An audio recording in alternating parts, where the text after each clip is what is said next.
Tensions high in the Middle East, thousands protesting to mark 1 year since Iran's top general Qassem Soleimani was killed in a U.S. drone strike.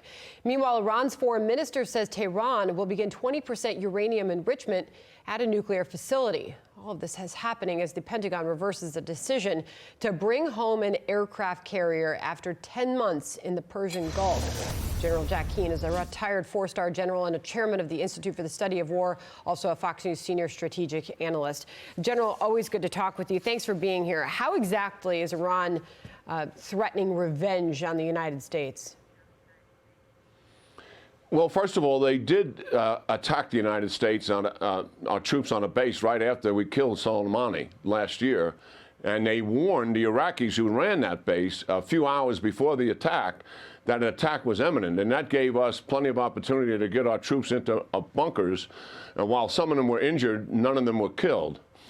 I think what the rhetoric surrounding this issue is largely a quid pro quo. I mean, they're seeking an opportunity, if it presents itself, and hopefully it does not, for them to kill a U.S. government official, similar to what we did in terms of killing Qassem Soleimani, obviously, who was a U.S. government, an Iranian government official.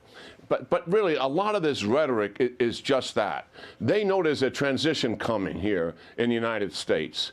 And a lot of what is happening here is messages to the Biden administration, not so much to the Trump administration. They want to negotiate with the Biden administration and get the sanctions removed that President Trump imposed on them, because they are back on their heels, Sandra, in a way I haven't seen in 41 years.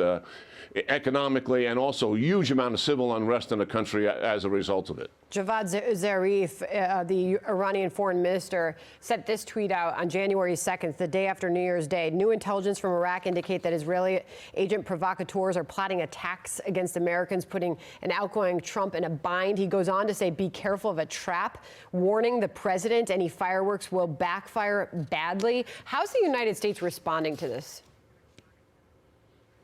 Well, the United States certainly has our forces on alert because of the rhetoric.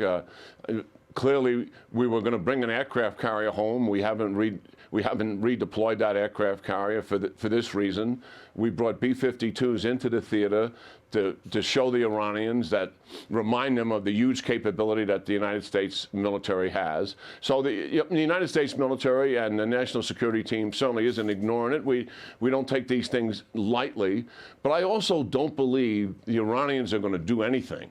Why is that? One, they don't want to deal with President Trump over the next couple of weeks in terms of what his response would be if Americans are killed. And two, and most significantly, they don't want to deal with, interfere with the potential to have a negotiation with President Biden, who they are hoping will remove the sanctions in return for the United States returning to the nuclear deal. That really, I think, is uppermost on the Iranians' mind, not seeking revenge for Qassem Soleimani. They want removal of those sanctions because it's crippling them.